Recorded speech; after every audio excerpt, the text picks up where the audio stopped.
Assalamualaikum warahmatullahi wabarakatuh. Kami dari kelompok 7 akan menjelaskan tentang analisa simpan pinjam koperasi. Untuk materi-materi yang lainnya akan dijelaskan oleh teman-teman yang lain. Di sini saya akan menjelaskan tentang tujuan, maksud, dan identifikasi masalah. Koperasi sendiri yaitu suatu lembaga yang ditugaskan untuk melayani masyarakat berupa pinjaman atau tempat penyimpanan uang. Suatu informasi yang tepat sangat dibutuhkan oleh petugas koperasi karena sangat memudahkan untuk masyarakat. Petugas koperasi sendiri di sini masih mendapatkan suatu permasalahan pada saat mengumpulkan data, pengolahan data ataupun pembuatan laporan. Petugas koperasi di sini sangat membutuhkan suatu teknologi yang sangat memudahkan informasi dari masyarakat. Karena petugas koperasi sendiri di sini masih menggunakan data konvensional. Seperti urutan yang tadi sudah dijelaskan, permasalahan yang dalam koperasi ini yaitu suatu pendataan masih menggunakan konvensional yang dapat mengakibatkan suatu data kecurangan ataupun data kesalahan yang lainnya. Data konvensional sendiri yaitu dibuat secara pendataan manual, yaitu catatan buku ataupun pengetikan data secara manual pada Excel ataupun Microsoft Excel. Tujuan kami di sini yaitu mengubah sesuatu hal yang tadinya dapat menyebabkan masalah menjadi suatu hal yang dapat mengubah ataupun menjadi hal yang lebih mudah memberikan suatu informasi kepada masyarakat.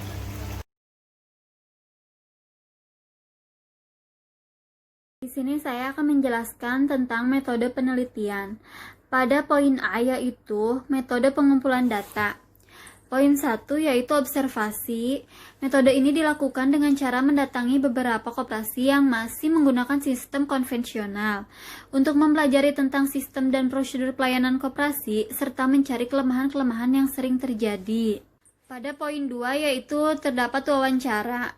Metode wawancara dilakukan dengan tanya jawab kepada petugas koperasi untuk mengetahui kesulitan dan kebutuhan apa saja yang diperlukan oleh petugas koperasi dalam proses pelayanan dan menjalankan kegiatan operasional koperasi. Pada poin B, terdapat metode pengembangan sistem. Menurut Sukamto dan Solahuddin, model waterfall sering juga disebut model sekuensial linier atau alur hidup klasik. Model air terjun menyediakan pendekatan alur hidup perangkat lunak secara sekuensial atau terurut, dimulai dari analisa, desain, pengkodean, pengujian, dan tahap pendukung. Analisis. Dalam tahapan ini, kegiatan yang dilakukan adalah mempelajari sistem dan prosedur koperasi simpan pinjam, mengumpulkan dan mengidentifikasi dokumen-dokumen, serta menganalisis kebutuhan sebuah koperasi. Selanjutnya yaitu desain. Tahap ini menteralasi kebutuhan perangkat lunak dari tahap analisis kebutuhan ke representasi desain agar menjadi program pada tahap selanjutnya. Beberapa perancangan yang dilakukan dalam tahapan ini antara lain pemodelan diagram alir program atau yang sering disebut dengan flowchart untuk menggambarkan alur logika, program dan pemodelan basis data menggunakan Entity Relationship Diagram atau yang sering disebut ERD, dan Logical Record atau yang disebut LRS. Selanjutnya adalah pengkodean. Desain harus ditranslasikan ke dalam program perangkat lunak. Hasil dari tahap ini adalah program komputer sesuai dengan desain yang telah Anda buat pada tahap desain. Dalam tahapan ini mengimplementasikan perancangan pemodelan diagram alir program dengan menggunakan bahasa pemrograman Visual Basic 6.0 dan implementasi pemodelan. Basis data menggunakan database manajemen sistem MySQL. Selanjutnya adalah pengujian. Pengujian fokus pada perangkat lunak secara dari segi logik dan fungsional dan memastikan bahwa semua bagian sudah diuji. Hal ini dilakukan untuk meminimalisir kesalahan dan memastikan keluaran yang dihasilkan sesuai dengan yang diinginkan. Metode yang digunakan dalam pengujian adalah black box Testing di mana pengujian dilakukan pada semua modul form penginputan data. Yang selanjutnya adalah metode pengumpulan data. Untuk memperoleh hasil yang diperlukan dalam penyusunan laporan, penulis akan menggunakan metode pengumpulan data. Berikut adalah metode pengumpulan data yang dilakukan oleh penulis. Yang pertama adalah observasi. Metode ini dilakukan dengan cara mendatangi beberapa koperasi yang masih menggunakan sistem konvensional untuk mempelajari tentang sistem prosedur pelayanan koperasi serta mencari kelemahan yang sering terjadi pada koperasi tersebut. Yang kedua, wawancara. Metode wawancara dilakukan dengan tanya jawab kepada petugas koperasi untuk mengetahui kesulitan dan kebutuhan apa saja yang diperlukan oleh koperasi atau petugas koperasi dalam proses pelayanan dan menjalankan kegiatan operasional. Selanjutnya, metode pengembangan sistem. Menurut Sukamto dan Solahuddin, model waterfall sering terjadi juga disebut sebuah model sekuensial linier atau alur hidup klasik. Model air terjun menyediakan pendekatan alur hidup perangkat lunak secara sekuensial atau terurut, dimulai dari analisis, desain, pengkodean, pengujian, dan tahap pendukung. Yang terakhir yaitu ruang lingkup. Secara umum, ruang lingkup kegiatan usaha koperasi simpan pinjam adalah penghimpunan dan penyaluran dana yang berbentuk penyaluran pinjaman terutama dari dan untuk anggota. Bentuk penghimpunan ini bisa berupa tabungan, simpanan, sedangkan dari masyarakat bisa berbentuk pinjaman modal.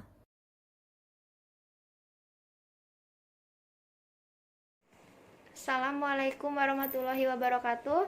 Di sini saya akan mempresentasikan tentang pengertian sistem, karakteristik sistem, dan klasifikasi sistem. Pengertian sistem. Sistem merupakan kumpulan elemen-elemen yang saling terkait dan bekerja sama untuk memproses masukan atau input yang ditunjukkan kepada sistem tersebut dan mengolah masukan tersebut sampai menghasilkan keluaran atau output yang diinginkan. Menurut Andi Kristanto, sistem adalah kumpulan dari elemen-elemen yang berinteraksi untuk mencapai suatu tujuan tertentu. Menurut penulis, sistem yaitu sekelompok komponen yang saling terhubung atau terintegrasi dengan maksud dan memiliki tujuan yang sama untuk mencapai suatu sasaran. Karakteristik sistem.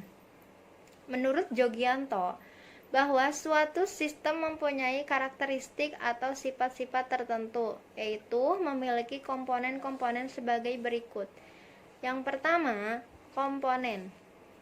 Komponen suatu sistem yang terdiri dari sejumlah komponen yang saling berinteraksi, yang artinya saling bekerja sama membentuk satu kesatuan. Yang kedua, batasan sistem.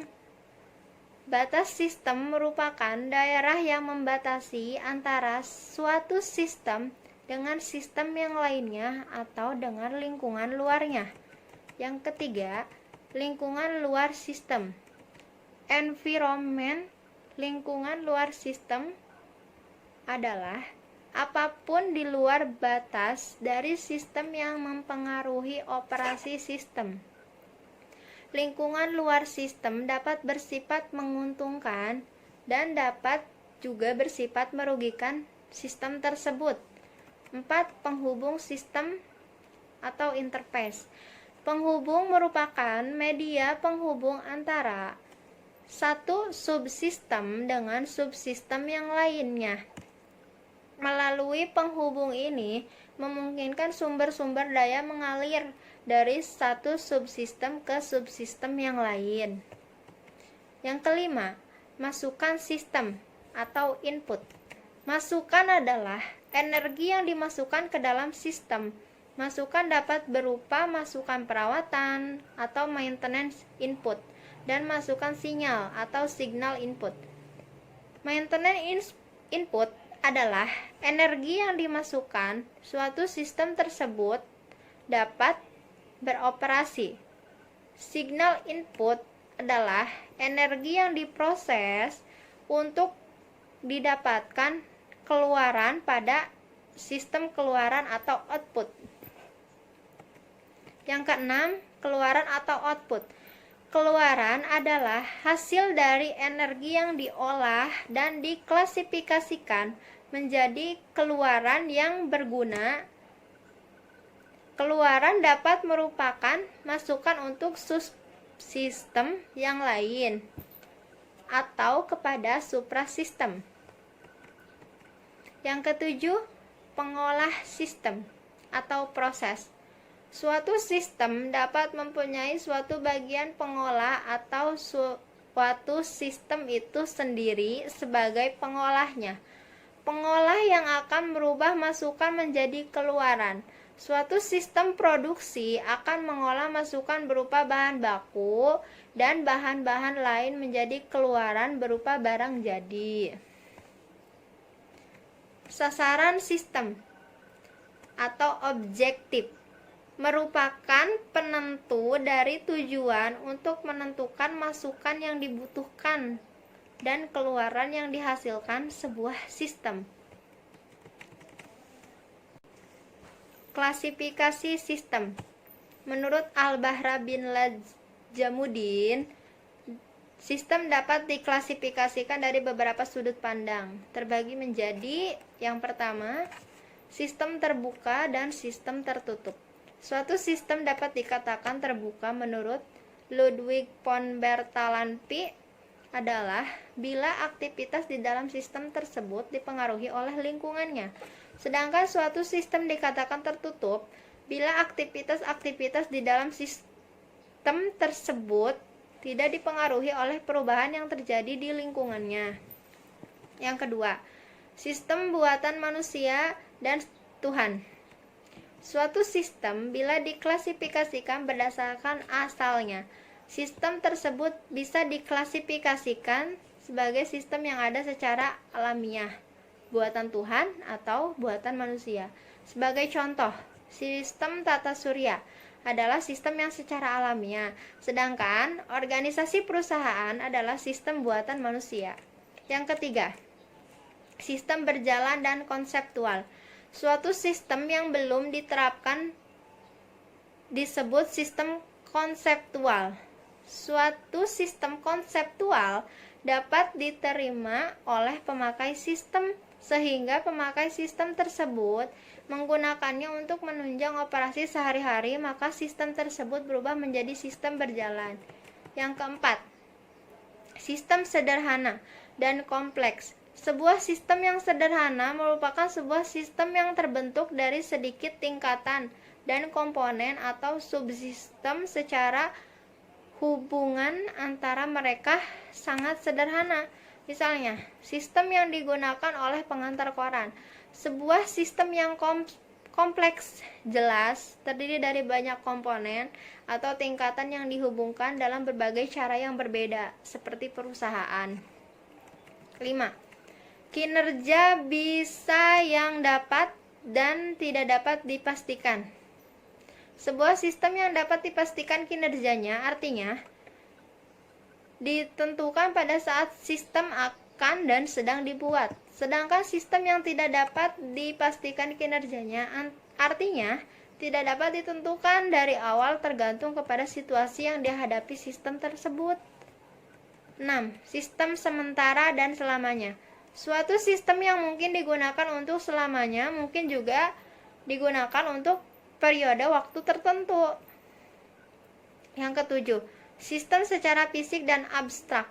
Sistem dapat dilihat dari wujudnya, misalkan kendaraan bermotor, sedangkan yang abstrak seperti organisasi. Yang kedelapan, sistem, subsistem, dan supersistem. Demikian presentasi dari saya, kurang lebihnya saya mohon maaf. Assalamualaikum warahmatullahi wabarakatuh.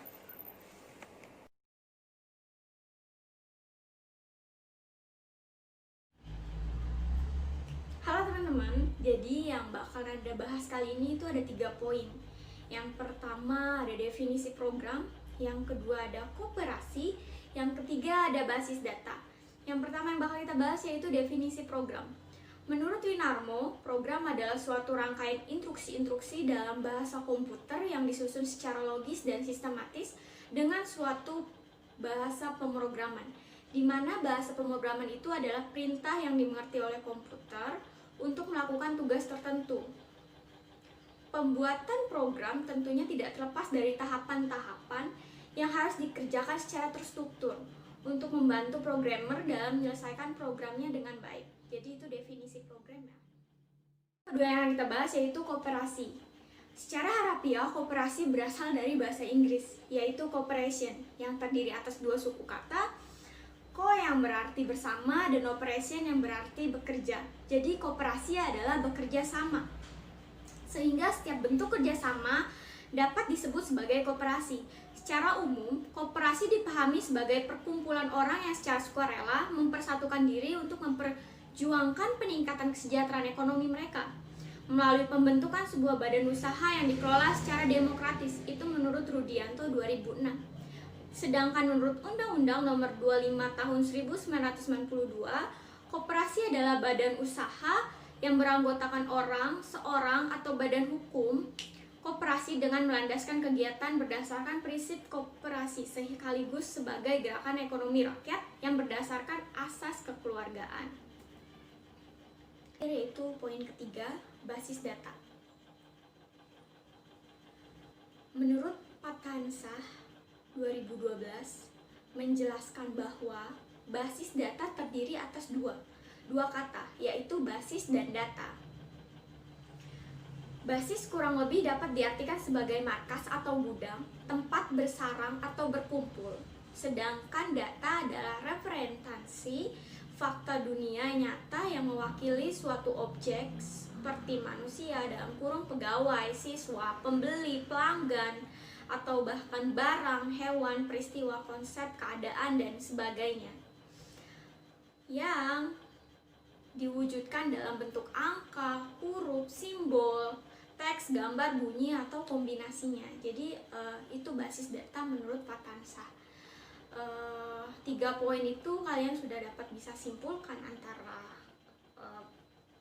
program, kooperasi, dan basis data ya teman-teman.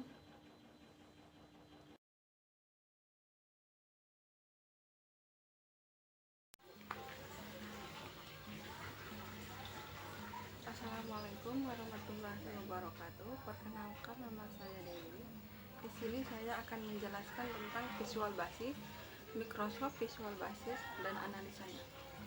Di sini Visual Basic dan Microsoft Visual Basic itu hampir sama penjelasannya ya.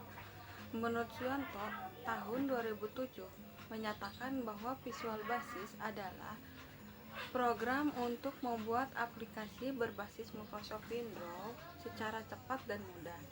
Visual Basic menyediakan tool untuk membuat aplikasi yang sederhana sampai aplikasi kompleks atau rumit, baik untuk keperluan pribadi maupun keperluan perusahaan, atau intek dengan sistem yang lebih besar. Sedangkan menurut Subari dan Siswanto, tahun 2008 menjelaskan bahwa Visual Basic selain disebut sebagai bahasa program, juga sering disebut sebagai sarana tool yang untuk menghasilkan program aplikasi berbasis Windows. Sekian dari kami, mudah-mudahan apa yang kami jelaskan dapat bermanfaat. Mohon maaf apabila kami ada kesalahan. Kritik dan saran kalian adalah suatu informasi bagi kami, sesuatu ilmu, tambahan ilmu bagi kami. Kami ucapkan terima kasih. Wassalamualaikum warahmatullahi wabarakatuh.